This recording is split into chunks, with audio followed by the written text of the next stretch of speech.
ഇപ്പോൾ മുതിർന്ന മാധ്യമ പ്രവർത്തകൻ എ സജീവൻ നമ്മോടൊപ്പം ടെലിഫോൺ ലൈനിലുണ്ട്. ശ്രീ എ സജീവൻ, നോക്കൂ, ISRO ചാരക്കേസ് കെട്ടിച്ചമച്ചതാണ് എന്നതടക്കമുള്ള നിർണായക വിവരങ്ങൾ ഇപ്പോൾ പുറത്തു വരുന്നുണ്ട്. ആ നിർണായക കണ്ടെത്തലടക്കം ഇപ്പോൾ CBIയുടെ കുറ്റപത്രത്തിലുമുണ്ട്. നിലവിൽ ഈ വിഷയത്തോട് താങ്കൾ എങ്ങനെ പ്രതികരിക്കുന്നു? ഈ CI വിജയന്റെ സൃഷ്ടിയായിരുന്നു ഈ ചാരക്കേസ് എന്നതടക്കമുള്ള കാര്യങ്ങളും ഈ കുറ്റപത്രത്തിൽ ഏർപ്പെടുത്തിയിട്ടുണ്ട്. ഇത് വളരെ ഗുരുതരമായ പ്രശ്നമാണ്. വളരെ നമുക്ക് പറയുമ്പോൾ ഒരു കേസിൽ കുറ്റക്കാരനല്ല നമ്പിനാരായണനൊക്കെ അത്തരമൊരു സംഭവം ചാരക്കേസുമായി ബന്ധപ്പെട്ട രീതിയിൽ അങ്ങനെ ഒരു കാര്യം ചെയ്തിട്ടില്ല എന്നൊക്കെ പറഞ്ഞ് അദ്ദേഹം രക്ഷപ്പെട്ടല്ലോ എന്നൊക്കെ പറയാം. പക്ഷെ ഒരു മനുഷ്യൻ എത്ര കാലം എത്ര ഭീകരമായാണ് വേട്ടയാടപ്പെട്ടതെന്നുള്ളതിന്റെ ഒരു വലിയ ദൃഷ്ടാന്തമാണ് ഇത്. ഇതേപോലെ പല കേസുകളിലും നിരപരാധികളായിട്ടുള്ള ആളുകളെ ചില പോലീസ് ഉദ്യോഗസ്ഥന്മാരുടെ താല്പര്യങ്ങൾ കൊണ്ടോ അല്ലെങ്കിൽ മറ്റെന്തെങ്കിലും കാരണങ്ങൾ കൊണ്ടോ ഒക്കെ ഇത്തരത്തിൽ പ്രതിയാക്കുക മാത്രമല്ല അതിഭീകരമായിട്ട്. ഇതിപ്പോ നമ്പിനാരായണന്റെ കാര്യത്തിൽ പോലീസ് മർദ്ദനത്തിന്റെ പേരിൽ മൃതപ്രായമായിട്ടുള്ള അവസ്ഥയിലായിരുന്നു നമ്പിനാരായണൻ എന്നൊക്കെ പറയുന്നുണ്ടല്ലോ. അപ്പൊ സ്വാഭാവികമായും ഒരു മനുഷ്യാവകാശം എന്ന് പറയുന്നത് ഏറ്റവും പ്രധാനപ്പെട്ടത് വളരെ സ്വതന്ത്രമായിട്ട് ജീവിക്കാനുള്ള അവകാശമാണ്.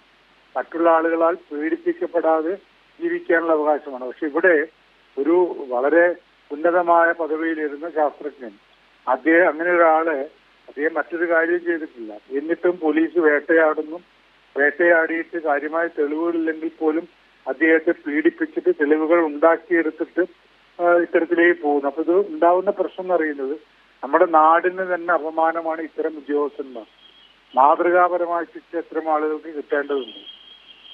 ആരെയും വേട്ടയാണ്. ഇപ്പൊ പല ഉദ്യോഗസ്ഥന്മാരും അവര് അധികാരസ്ഥാനത്ത് എത്തുമ്പോൾ ഉണ്ടാവുന്ന വലിയ പ്രശ്നം എന്ന് പറയുന്നത് ആ അധികാരം എന്തൊരു വലിയ അവരുടെ മസിൽ പവറാണെന്ന് വിചാരിച്ചിട്ട് മറ്റുള്ള ആളുകൾ അങ്ങേയറ്റം ദ്രോഹിക്കുന്ന രീതിയിലേക്കുണ്ട്. പോലീസിന്റെ കാര്യത്തിലാണെങ്കിലും മറ്റേത് മേഖലകളിലാണെങ്കിലും പോലീസുകാരൊക്കെ ഈ പോലീസുകാർക്കൊക്കെ ഇത്തരം സംഭവങ്ങളൊക്കെ അവർ ചെയ്യുമ്പോഴുണ്ടാവുന്നത് ചങ്ങലയ്ക്ക് ഭ്രാന്ത് പിടിക്കുന്ന ഒരു അവസ്ഥ ഉണ്ടല്ലോ, അങ്ങനെ പറയല്ലോ. അതേപോലെയാണ് ഇവിടെ ചങ്ങലയ്ക്ക് ഭ്രാന്ത് പിടിച്ച ഒരവസ്ഥയിലാണ് പാവപ്പെട്ട ഒരു മനുഷ്യൻ മാത്രമല്ല മറ്റ് പല ആളുകളെയും വേട്ടയാടിയിട്ടുണ്ട്. അത് അതിഭീകരമായ രൂപത്തിലുള്ള ദുരിതങ്ങൾ അനുഭവിക്കേണ്ടി വന്നത് സ്വന്തം ജീവിതം തന്നെ.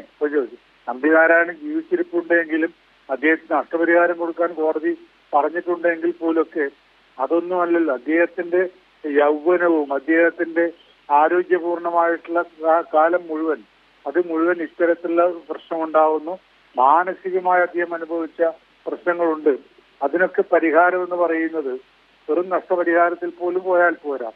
ഇത്തരം കാര്യങ്ങൾ ചെയ്ത ഉദ്യോഗസ്ഥന്മാരെ മാതൃകാപരമായിട്ട് ശിക്ഷിക്കണം.